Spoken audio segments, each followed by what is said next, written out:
मैं हूं ठेठ पहाड़ी, मेरा अंदाज है निराला, दुनिया मुझसे है, मैं दुनिया से नहीं। मेरी नजर में कोई छोटा ना कोई बड़ा, सब एक समान है। शायद यही वजह है कि मेरे क्षेत्र में मेरा है बोलबाला। ये जो अल्फाज हैं मेरे होते तो बेहतर होते, लेकिन ये मेरे नहीं बल्कि ओंकार नहरिया के हैं। कौन है ओंकार नहरिया? मेरे टॉक शो में खास चर्चा में आज मेहमान भी ओंकार नहरिया हैं। हम उन्हीं से चर्चा विस्तृत तरीके से करेंगे। नमस्कार, मैं हूं विचित्र शर्मा और आप देखना शुरू कर चुके हैं न्यूज 18 हिमाचल का सोशल प्लेटफॉर्म। चलिए बातचीत शुरू करते हैं। तो सबसे पहले तो आपका न्यूज 18 पर बहुत स्वागत। आपका भी स्वागत है जी। तो आप हैं धर्मशाला के पहले नागरिक और मेयर ओंकार नहरिया। कोई शक है इसमें? नहीं, शक मुझे नहीं है ना, शक उनको है जो लोग जो है वो आपको पहचानते नहीं है, आइडेंटिटी कार्ड मांगते हैं। जब आप कहीं एयरपोर्ट पे जाते तो कहते कि आइडेंटिटी कार्ड दिखाइए, आप मेयर हैं, तो शक उनको है। वो तो विभाग की गलती है, वो तो मेरी गलती थोड़ी है। लेकिन उन्होंने जब मेरे से ये पूछा तो मैंने उनको सीधे दो शब्दों में आप कह दिया कि भाई मैं मेयर हूँ, और उन्होंने मुझे आइडेंटिटी कार्ड मांगा तो मैंने उनको आइडेंटिटी कार्ड भी दिखा दिए जी। नहीं ओंकार जी, बड़ी हैरानी की बात है, आप एक बहुत बड़ी डिग्निटी हैं। इनफैक्ट मैं तो ये भी कह सकता हूँ दावे के साथ कि ग्लोबल सिटी जो मैक्लोडगंज है, वहां पर अगर जो हिज हॉलीनेस दलाई लामा है, उनके बाद अगर कोई बड़ी डिग्निटी है तो वो है, आपका नाम आता है, सभी लोग आपको अच्छे से जानते हैं। फिर भी आपको लोग इस तरह से पूछते हैं कि भाई आप ही मेयर हैं, आप अपनी परिचय पहचान दिखाइए। नहीं, दादा जी तो हमारे पूजनीय है, उनके लेवल को तो हम नहीं है। नहीं उस लेवल पे नहीं, लेकिन सेकंड नंबर पे है आप ही की पर्सनैलिटी जो वो देखी जाती है। तो इसलिए कि हम जहाँ रहते हैं, दलाला माजी भी वहीं रहते हैं, तो हम तो उनको पूछते हैं, हमारे धर्म गुरु हैं। लेकिन ऐसा है कि थोड़ा सा जो हमारा प्रशासन है उनकी गलती है कि जो हमें जो पूरा हमारी नगर निगम को की माध्यम से हमें नहीं बताते कि कोई यहाँ पर कोई प्रोग्राम हो रहा है, कोई मुख्यमंत्री आ रहा है, प्राइम मिनिस्टर आ रहा है। थोड़ी गलती जो है ये है हमारे प्रशासन की गलती है। तो क्या आपको दबाव बनाने नहीं आता, या फिर आपको, चूंकि बहुत लंबे अरसे से तो आप लोग तो राजनीति में हैं, राजनीति आप करते हैं, जीतते आप चले आते हैं, फिर भी आपके साथ इस तरह की समस्या क्यों? नहीं, इसके लिए मैंने डीसी साहब से बैठ के बात की थी। मैंने उनको अवगत कराया कि आप आइंदा ऐसे मत करना, क्योंकि सबसे पहले आपने नगर निगम धर्मशाला की मालिक है, और नगर निगम को आपने सबसे पहले बताना, उसके माध्यम से मुझे बताना कि कोई भी यहाँ पर हमारा गेस्ट आता है या कोई भी हमारा नेता आता तो हमें जो है वो सूचना दी जाए। ये बड़ी हैरत की बात है, जिस गंडोले में अभी आप जा रहे हैं, है ना, उसी के उद्घाटन के दौरान, इनफैक्ट आप जब ये प्रोसीडिंग शुरू हुई थी तभी आप ही लोगों का सहयोग लिया गया था, आप ही लोगों को पूछा गया था, जो जगह थी वो बताई गई थी, और जब इसकी उद्घाटन की बारी आई आप लोग बिल्कुल पीछे खड़े थे, इन्वाइट तक नहीं किया गया। इस पे ले जाना तो बहुत दूर की बात। नहीं, इसमें कुछ गलती है जो हमारे प्रशासन की गलती है। बेसिकली ने तो हमें नगर निगम को बुलाया था, लेकिन जो लिस्ट बनी थी उसमें हमारा नाम नहीं था, तो मैं वापस चला गया। आज इन्होंने हमें फिर बुलाया तो हम पूरे मैक्लोडगंज के जितने भी धर्मशाला मैक्लोडगंज व्यापार मंडल, टैक्सी यूनियन, ऑटो यूनियन, जिन सबको जो माउंटेनिंग इंस्टीट्यूट की जो यूनियन है, जितनी भी यूनियन है, साथ में दलाई लामा जी के जितने भी मठ हैं, उनको सबको हमने यहाँ बुलाया आज और अपने साथ ले गए। हम तो गरीबों के साथ जुड़े हुए, आपने अपना रौद्र रूप दिखाया है। हाँ जी, हम तो गरीबों के साथ जुड़े हुए आदमी, गरीबों का काम करते हैं, और लोग हमारे साथ जुड़े हुए हैं। नहीं, आप कौन सी पार्टी से हैं? पार्टी तो हमारी बीजेपी है, लेकिन बीजेपी की तो है, वो आप कह रहे हैं ना, पार्टी कहती है कभी आप हमारी पार्टी से हैं, या लोग उनके पदाधिकारी कहते हैं? नहीं, ऐसा नहीं। अगर पार्टी में नहीं होते तो मैं मेयर नहीं बनता। नहीं, मैं कमाल कर रहे हैं आप। जब वो बहुलता में थे निगम में, है ना, सदन में जब वो बहुलता में थे कांग्रेस पार्टी, तो तब भी आप डिप्टी मेयर बन गए थे, तब भी बड़े सवाल उठे थे। हाँ, वो मेरे अपना मतलब व्यक्तिगत वो है, वो मेरे को उन्होंने वोट डाल दी, मैं बन गया, लेकिन मैं बिलोंग बीजेपी से। आई बड़ी हैरत वाली बात है ना, व्यक्तिगत तरीके से तो आप बहुत साउंड है, इसमें कोई दो राय नहीं। जब से आप जो है वो इलेक्शन लड़ते आए हैं, तब से जीतते आए हैं, फिर भी आपको रिकॉग्नाइजेशन नहीं मिलती, फिर भी आपको लोग, आप ही की पार्टी के लोग उस तरह से नेता नहीं मानते। अगर मानते होते तो शायद आज आप इस धर्मशाला के विधायक होते। नहीं, जो हमने सोचा हुआ था उससे ज्यादा हमें मिल गया है। विधायक अपनी जगह है, ये तो आपकी सेटिस्फेक्शन लेवल हो सकता है, लेकिन ऐसा तो नहीं है, क्योंकि जब से आप इलेक्शन लड़ते आए, आप नॉन पर्सनैलिटी हैं आप यहाँ की। नहीं, ऐसा नहीं है। ये तो पार्टी जो जिम्मेवारी देती है हम उसको निभाते हैं, लेकिन हम जो जहाँ जो पार्टी बगावत करने नहीं ना आती। नहीं, बगावत नहीं करेंगे, पार्टी में रह दबाव बनाने नहीं आता आपको। पार्टी में रह के हम पार्टी के साथ ही काम करेंगे और पार्टी के आदेश के ऊपर चलेंगे, और आगे भी हम ऐसा ही है कि जो भी इलेक्शन होगा हम पार्टी के साथ ही चलेंगे।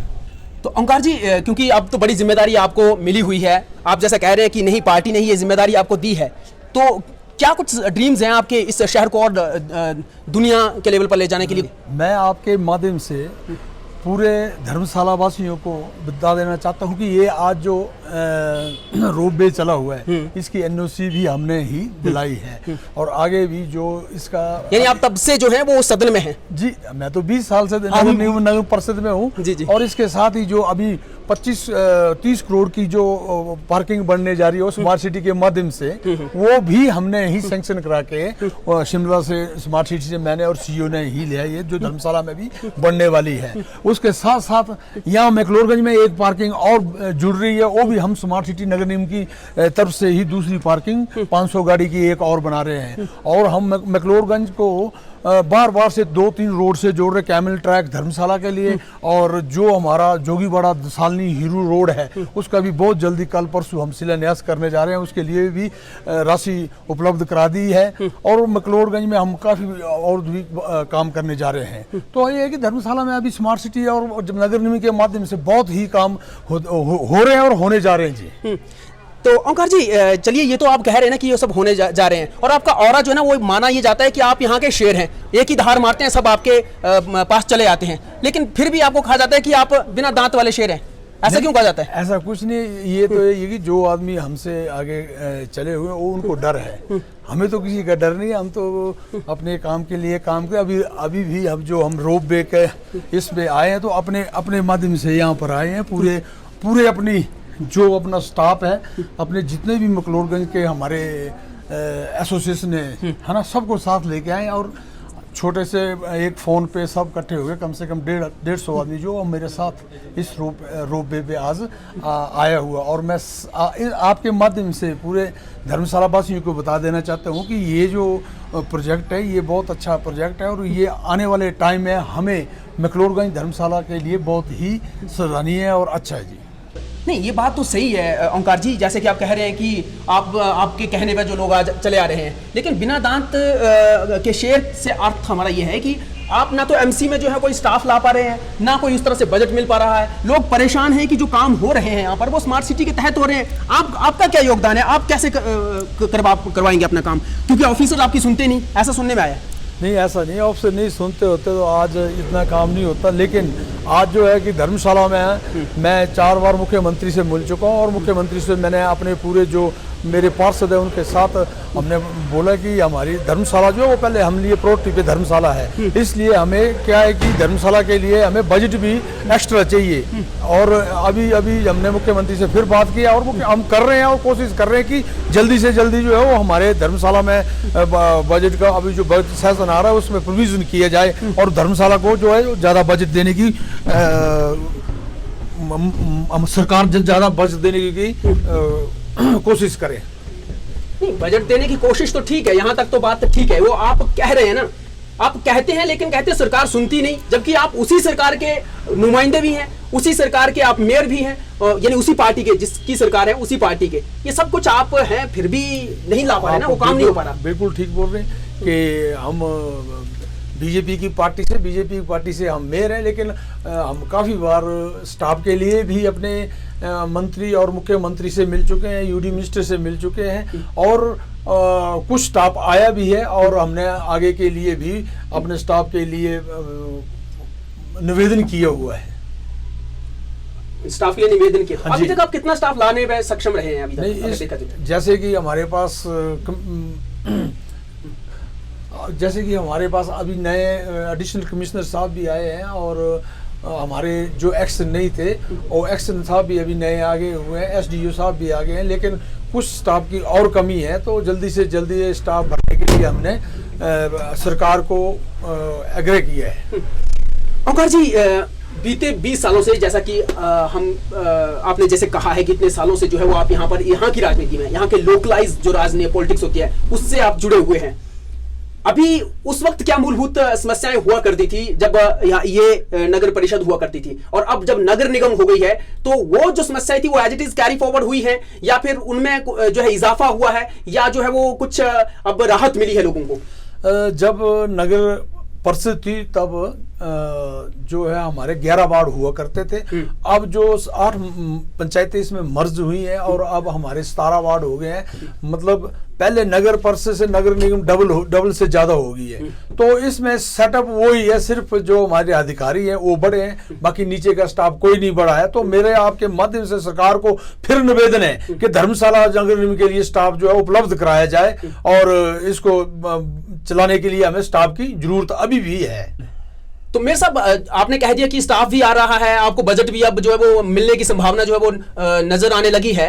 तो फिलहाल ऐसी कौन सी बड़ी योजनाएं जो आप यहां पर लाना चाहते हैं? और जैसे कि हमने कहा है कि पहले पंचायत एरिया था जो अब इसमें मर्ज हुआ और नगर निगम बन गई। हमने तो सुना है कि पंचायत के लोग आज भी परेशान है। टाउन एंड कंट्री प्लानिंग के तहत उनको जो है वो अब घर बनाने तक की दिक्कतें आ रही हैं। उनको कैसे सॉल्व करेंगे? आपके सामने बड़ी जिम्मेवारी है और बड़ी चुनौती भी है आपके लिए। नहीं, ऐसा है, जो नए एरिया मर्ज हुए हैं, पंचायत के टाइम पे वहां पर झाड़ू भी नहीं लगता था। आज की डेट में हर वार्ड में 25-25 आदमी जो सफाई कर्मचारी जो सफाई भी कर रहे हैं और डोर टू डोर भी काम चला हुआ है।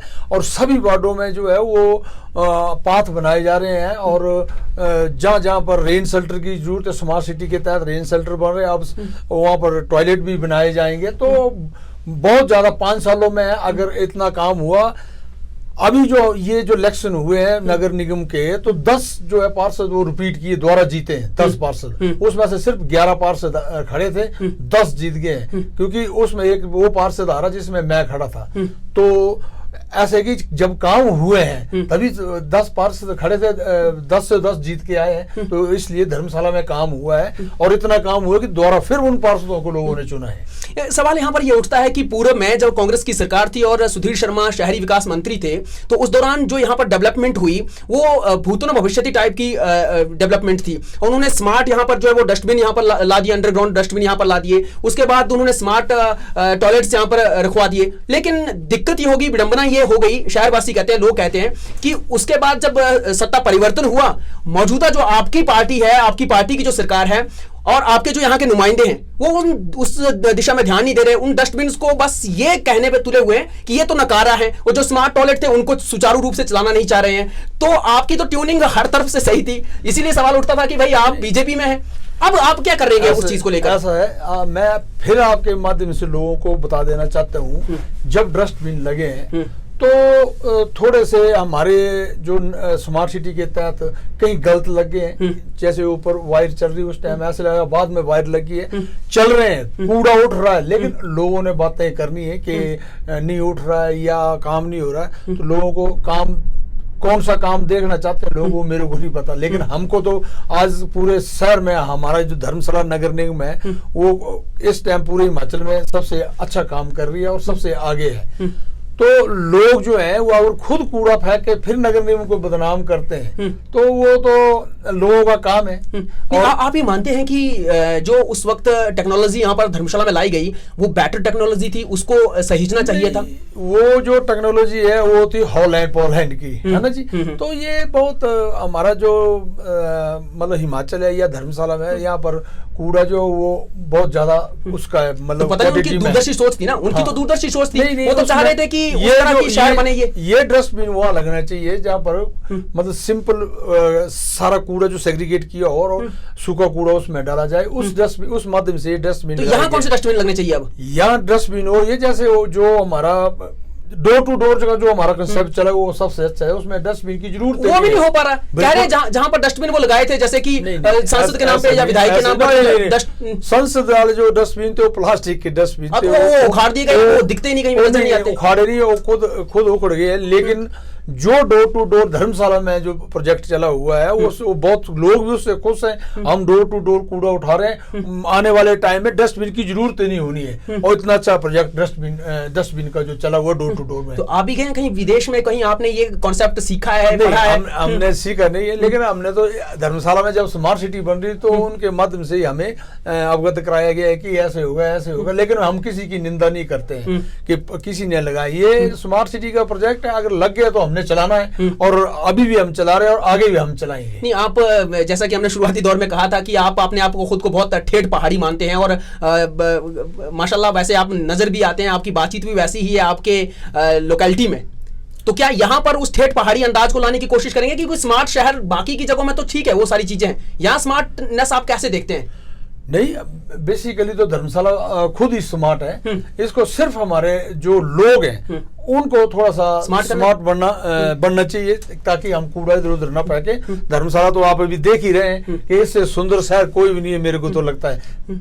तो सबसे सुंदर शहर जो हमारा धर्मशाला ही है। तो फिर इसको, जब ये सुंदर शहर ऑलरेडी ही है तो फिर इसको स्मार्ट सिटी का जो प्रोजेक्ट था वो लाने की क्या जरूरत थी? नहीं, स्मार्ट सिटी की तो ये है, जैसे स्मार्ट रोड, जो हमारे अभी स्मार्ट स्ट्रीट, जितने भी जो हमारे ये रेंज शेल्टर लगे हुए हैं, या जितना भी हमारा इस एरिया में डेवलपमेंट हो रही है, तो अब जब स्मार्ट सिटी में हमारा नंबर आया तो स्मार्ट सिटी तो बन गई अब, और काफी काम हुए। आपको मैं बता दूं कि 1717 वार्डों में इतना काम हुआ कि लोगों को काम दिख रहा है, लेकिन लोग जो है ना अब बोलने के मजबूर होते ही नहीं। एक दो बड़े प्रोजेक्ट बता दो ताकि हमें भी बताने को हो जाए कि जी बिल्कुल ये जो है वो स्मार्ट सिटी के तहत बना और इसको यहाँ जाके देखो। आप ऐसे है कि जो अब इतना कूड़ा सुधेड़ में पहले पड़ता था, वो जितना भी कूड़ा सर आपके मध्य में, फिर मैं बता देना चाहता हूँ कि सब सेग्रीगेट होकर और वही कूड़ा खत्म हो जा रहा है, और उसका जो प्लास्टिक है उसको हम सीमेंट फैक्ट्री में बेच दे रहे हैं। और जितने भी हमारा सीवरेज है धर्मशाला का, जो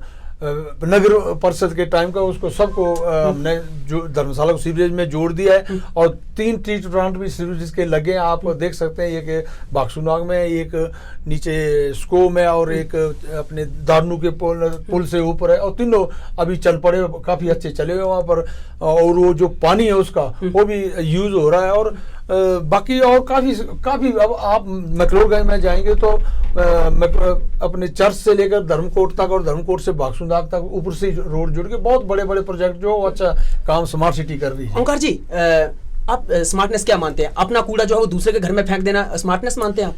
मैं स्मार्टनेस इसको मानता हूँ कि कूड़ा जो है वो वही फेंके आदमी जहाँ पर कूड़ा, हम कूड़ादान या डोर टू डोर के माध्यम से हमें कूड़ा दे। वो ठीक है ना, मेरा सवाल ये नहीं है। मेरा सवाल ये कि मैं अगर अपने घर को स्मार्ट बनाना चाहता हूं तो मैं अपने घर का जो कूड़ा है वो पड़ोस के घर में जाके फेंक दूं, ये स्मार्टनेस है? नहीं, नहीं है। तो फिर आप अपने शहर का कूड़ा जो है वो शाहपुर के उस क्षेत्र में जाकर क्यों फेंक रहे हैं? वो लोग परेशान है। ये परेशान नहीं, अब कोई भी आदमी नहीं बोलता। मैं हम वक्त पर उसको देखते रहते, वहां पर पूरी पहले बिल्कुल खराब था, अब जो है अब 2-4 साल से जो बिल्कुल अच्छा हो गया। इधर कोई कूड़ा तो रहता नहीं है इधर, और कूड़ा पूरा सेग्रीगेट हो गया, हमको मिल रहा है। हम यहाँ पर उस कूड़े को द्वारा इधर 2 मशीनें सुधेड़ वाले इलाके में जो आप लोगों ने इतना बड़ा एक हम ही कहें कि कूड़ेदान वाली जगह वो बना रखी है, नहीं। तो उसमें सेग्रीगेट हो रहा है वहां से, लेकिन हाँ सेग्रीगेट हो रहा है, लेकिन इससे एक बड़ी जो कुछ मशीनें आई हुई थी वो भी बंद हुई पड़ी है। कहां सेग्रीगेट हो रहा है? मशीनें चली हुई है, दो मशीनें आई थी, एक मशीन पूरा बढ़िया चल रही है,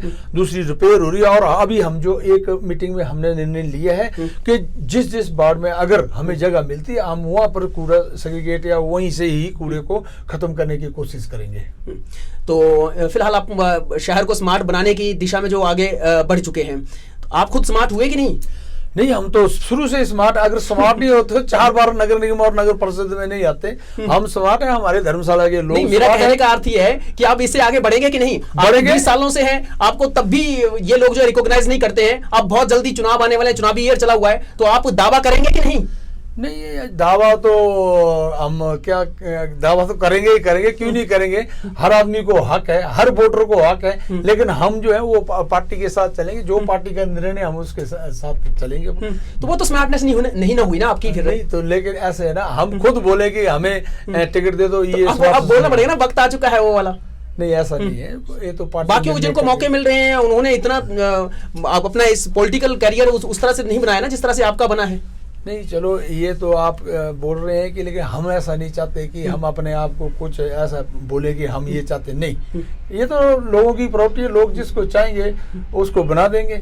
ओंकार जी, आपकी एक स्मार्टनेस और भी है, आप ठेठ गद्दी समुदाय जो है वो उससे ताल्लुक रखते हैं, और ठेठ गद्दियाली आप बोलते हैं। आप नाचते बहुत बढ़िया हैं, आप गाते बहुत बढ़िया हैं, और इसके साथ साथ आपको गोरख्याली आती है, इसके साथ साथ आपको तिब्बतियन आती है, इंग्लिश भी आप माशाल्लाह बहुत अच्छी बोल लेते हैं। ये कहाँ से सीखा आपने? कोई कहीं बड़ी इंस्टीट्यूशन? ये जो हमारी कम्युनिटी है उनको गॉड गिफ्ट है, क्योंकि आज से 300 साल पहले जो हमारे आदमी पूरे एरिया में घूमते, तो हर जगह जाके हर उसमें जाके अपना उनका खान पान चेंज होता रहता था, लोगों की बातें सुनते रहे, तो उससे सीख गया। तो हमारे ऊपर भी ये आगे आ गया कि हमारे जितने भी हमारी कम्युनिटी के आदमी हैं वो सब आदमी जो हर भाषा को बोलते हैं जी। तो आपका शहर तो ऑटोमेटिकली जो जहां से आप पार्षद जीतते हैं, जो आपकी जहां रिहाइश है, वो तो ग्लोबल सिटी के नाम से जानी जाती है। तो इसको और भी अव्वल दर्जे पर आप ले जाएं, उसके लिए आपका क्या प्लान है, मास्टर प्लान? पिछली बार तो मैं वार्ड नंबर 2 से जीता था, उससे पहले मैं ड्रग्स जीता। इस बार मैं नगर निगम वार्ड नंबर 3 से जीता, अपने वार्ड से नहीं, मकलोडगंज से जीता है। तो मैं मकलोडगंज में जो नारोजी रोड है, मैं उसको जो पहले आज से पहले जिस टाइम हमारे पास यहाँ पर टेलीफोन नहीं होते थे, मोबाइल नहीं होते, तो लोग यहाँ से आया जाया करते। सिर्फ 2 किलोमीटर है धर्मशाला से मकलोडगंज, शॉर्ट नारोजी बाया चंद्रेश कुमारी से। उस रोड को मैं चलाना चाहता हूँ और मैं बहुत जल्दी उस रोड को ठीक करके चलवा दूंगा। और बाकी जो मकलोडगंज बार बार से एक रोड निकाल के मकलोडगंज की ट्रैफिक को कम कर दूंगा। और बाकी जितना भी हमारा मकलोडगंज में एक पार्क हमने बना दिया, दूसरा पार्क बनाने का हमने अभी प्रस्ताव डाल दिया है। तो काफ़ी काम मकलोडगंज में हमने करने और किए भी।